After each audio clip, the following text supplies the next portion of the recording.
Hey friends, welcome back to my channel.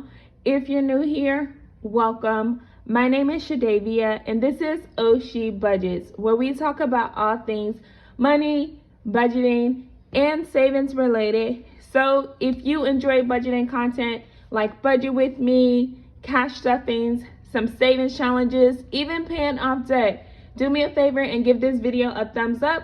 Make sure you subscribe to my channel and turn on your notification bell so you don't miss any future uploads. In today's video, I am going to be cash stuffing my 100 envelope challenge. Now, this is actually part 2 of my cash stuffing. So if you missed that part 1, go ahead and pause this video, go back to part 1, and then come back to part 2. I'll also have it linked somewhere here on the screen so that you can go check out that video. Now, if you're new to my channel, I am paid on a bi-weekly basis, and that is when I can put money aside for this savings challenge. Now, I've started this challenge January 20 of 22, but this is now my second attempt at this challenge. I was originally doing the 10K version of this 100 envelope challenge, but now I have been humbled and I have switched over to the 5K version. And I think it was September, so a few months ago, when I actually started over or revamped my part of the 100 envelope challenge. So today I'm going to be cash stuffing a few envelopes. Now I am using prop money because I do have it set up where whenever I get paid and I set that money aside, I have it automatically transferred to my high yield savings account. But I do think it's awesome to measure my progress just so I can see how far along I've gotten and how close I am getting to completing it. So at the end of the video, since I don't know how many envelopes I'm going to be able to stuff, but we do, excuse me, we do have a little over $2,000 over here that we're going to put into these envelopes. And in the end, we can kind of verify the total number that we're cash stuffing today or where we're kind of at with that. So again, this is part 2. So in the last video, I ended off on envelope number 87. So let's go ahead and get started with envelope number 86. Now, if for whatever reason, again, you didn't go back and watch that part 1, the way that I decided to do this challenge, the first time I went from the smallest number to the largest number, I think I got to like envelope number excuse me, I think I got to envelope like number 50, and then after that it started to get a little bit harder because again I was doing the 10K version. Excuse me, y'all, give me 1 second.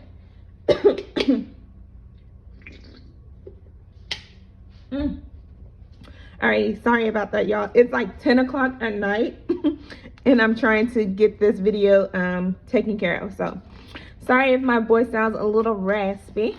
But yeah, so with that 10K challenge, I did try to complete that, but the momentum kind of started to slow down a bit once I got to those larger numbers, simply because I am on a low income, and my original plan of being able to generate some additional income just did not work out the way that I thought it would, so I was not able to complete it. So what I did is back in September, I actually I did an unstuffing video. And if you haven't seen that one, make sure you go ahead and check it out as well. I did an unstuffing video, and then I put all of that money into my high yield savings account. Now, when I did that, I was essentially starting over, but I went backwards this time. So instead of going envelope number 1, 2 to 3, I started at 100, then I went 99, 98, 97, 96, and so forth. So today I'm doing a cash stuffing for a lot of the larger numbers because that's how I started in September, like backwards. And I did that for the sole purpose of when it does get harder for me to cash stuff or I don't have as much left over, then I can still, cash stuff a few of them or still save towards it. Because my goal was to be able to finish this by the end of the year. I still don't know if that's going to happen, but I'm just going to say I'm going to finish it by December the 31st. Because if I speak it into existence, then it's going to happen. But if I kind of tell myself that I'm not going to be able to do it, then I don't believe that it will happen. So speaking positively about it, I think I will definitely be able to accomplish it. But again, I just know, just looking at my high yield savings account, I'm not quite there yet, but I am getting very close. So I'll probably have another cash stuffing video to update you guys on my progress as well. So here we are with envelope number 83, and then we're going on to 82. Let's see, 50, 70, 82. I have to make sure. And if I'm doing this wrong, you guys, like I said, it is, I think it's actually probably like 10:30 at night. And I'm not really concerned with the amounts being too correct, like I said, because this is just prop money. I have put the money into my high yield savings account, and I did that too, you guys, because I don't need these funds right now, like in this very moment. So doing that, I allow my money to grow and not just sit here. So if you are doing the 100 envelope challenge as well, depending on what you're using it for, right? So if you need it to be if you need accessibility to it right away, then putting it into the high yield savings account might not be the best option, because it does take a few days for you to be able to make a withdrawal, or it just depends on which bank you go with. Their guidelines or withdrawals may be limited to a certain amount per month. So it just depends on what you're doing it for. Like me, I originally planned on using this challenge to be able to save for a down payment, but once that changed, and I got back into consumer debt or credit card debt, then I decided that I'm gonna do this challenge and I'm gonna use the funds that I've saved. Like in the meantime, I'm still gonna be putting money aside for my debt to pay it off. But in the end, I just wanna be able to say I completed this challenge, and I want to be able to put the funds away towards paying off my, well, go ahead and pay off my debt, but also use the rest of it for to save towards a down payment on my new home. So if you're new to my channel, I am a homeowner. I actually bought my house in 2017. Yeah, so I've been living here for 5 years, and it is my first home. I was a first-time home buyer, and so I never planned on staying this long. But with the way that the market is set up right now, there is just absolutely no way that I would even put my family and I in a position where if we were just uncertain or living beyond our means. And right now we are currently on a low income. And so I like to be able to control my finances as much as I can. And, you know, going and get something now, I just don't think it will be what I want. And I want to make sure that the second time around, you know, I'm not saying it's going to be our forever home either, but the second time around, I definitely have learned a few things about purchasing my first home. So I just want to make sure that when we do it the second time, then there's things that I look for, things that I actually want in my home, and not just necessarily settle in. Like, and I don't feel like I settled with this house either, because I was very blessed. Like I said, I was a first-time home buyer and the first in my family actually to ever purchase a home. So I didn't have anyone to teach me, you know, what things to look for or how to save money. Like back then, I was not saving anything. I was actually, you know, to be honest with you guys, when I decided to purchase my home, we were living in an apartment, my now husband and I decided, I said, you know what, if our rent is going to continue to go up, and you know, we were paying, I think at the time, like $800 for a 2-bedroom. I just figured, I was like, you know what, we could actually afford to buy a house. You know, if we put an extra $100 or $200, we can buy a house. So we definitely were able to do that. So when I bought my house again, 2017, we were paying $1,000 in mortgage for something that was ours. So that was amazing. Probably one of the best, actually, yeah, hands down, one of the best decisions that I've made in life thus far. Like I said, we've been here for 5 years. Our home is growing in equity. Our mortgage is actually going down. So overall, just a huge blessing, and I can't wait to see what's going to actually come from this. So, you know, if you are in the market and you're, you know, looking to buy a home, definitely it depends. Like I said, it just depends on what you're looking for. If you're looking for your forever home, then obviously don't settle. If you can make some sacrifices, go for the home that might need a few minor adjustments. It just depends on what works for you.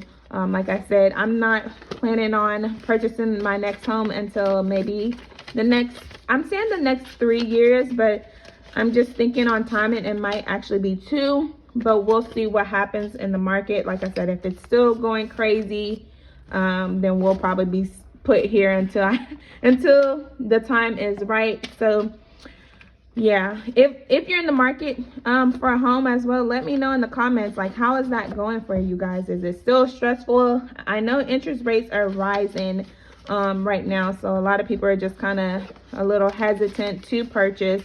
But then I've also seen that some people have been blessed to be able to find what they're looking for. They may have to pay a little extra, or some people didn't. You just never know. Like, once it's your time, it'll be your time. So let me know again in the comments if you're on a journey to purchasing your home, and is it your first home? I'd love to know as well. Or if you were the first in your family to purchase a home, let me know too. I'm always curious, because like I said, I was the first in my family to do so, so I had no idea what I was doing, you guys. Like, I really didn't. I've learned so much, and I'm so grateful taking that initiative to actually like Google, right? But at the time, all I knew, I was like, you know what, I'm gonna buy me a house, and I don't really care what it comes with, but make sure you know what it comes with. 50, 55, 60, 65, and then we're gonna do 69. Alrighty, so we got quite a few envelopes, you guys. I was talking so much that I was just going through the envelope. So 69 is where we are, and then I think it's envelope number 41 and 32. So let me go ahead and find 41. Okay, so there's 41. So let's see, 5, 10, 15, 20, 25, 30. Okay, so that's 30, 35, 40, and then 41. Okay, awesome. And then one more envelope that we're gonna cash stuff, and it's envelope number 32. So let me put this back to 41, 42. Okay, 41, and then envelope 32. 30, 31, 32. There you are. Alrighty, and that should take care of 5, 10, 15, 20, 22, 24, 26, 28. 1, 2, 3, 4. Perfect. So $32 to go into this envelope, and this is actually still not everything that I've saved thus far. So I guess you can say that this is just a progress update part 2, because I still have a few envelopes that I need to stuff and fill in. If you watch any of my budget with me's or keeping up with my budget with me's, I actually have envelopes. I think I've transferred over to envelope number 55. So my last budget with, no, not 55, 59. So my last budget with me, I was able to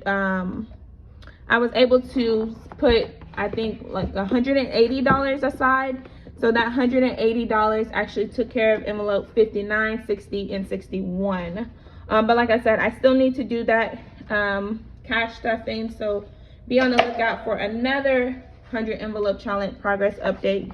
Now, if you guys have my Savings Challenge book, like I said in my last video as well, I do have the 100 envelope challenge in here.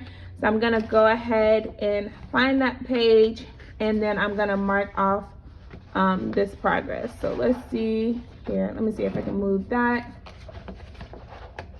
Put that, and maybe I can go back in my videos as well and fill this in. But I'm just gonna take my marker. Let's say date started. I'm just gonna put January 2022. And then we're gonna color in. So today we did 69. 69 through 100, because again, this was just part 2.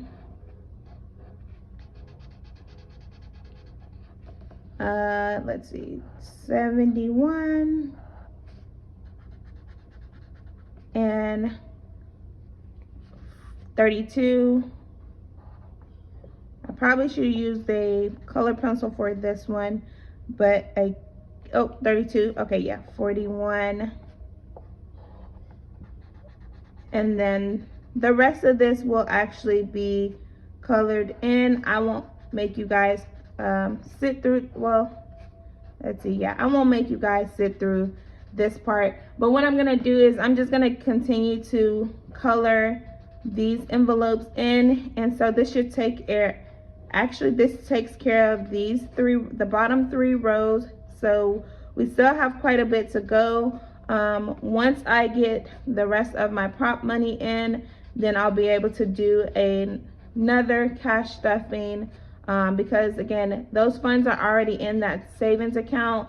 And I'm actually considering open up an Ally account, because I do love the fact that they have it on there where you can set up the different buckets and then kind of track your progress on there as well. So you'll be able to see what percentage you've completed. But I'm not exactly sure just yet. So that is something that I'm thinking about. I know previously, like in the last few weeks, they did have a promo going on, but it's no longer going on. So maybe I should just wait until they're doing that promo again, so that I can get some extra money on top of the money that I'm going to be transferred over. So let's put this here. And I'm just going to color the last 4 here. But in my part 1 video, I cash stuff envelopes 100, well, 80, 85 or 86, whichever one I didn't start with on this one, through 100. So I did that in part 1, and so you guys are seeing part 2. So I'll go ahead and finish coloring this in off of camera. Again, I won't bore you guys with that. But that is it for today's 100 envelope cash stuffing, you guys. If you're not following me or you're not subscribed to the channel, please consider doing so. I would love to have you over here. If you are a continuous supporter of my channel, thank you guys so much for showing up each time. Make sure you leave me a comment. Let me know what you guys think of this 100 envelope challenge, and I'll see you guys in my next video. Bye.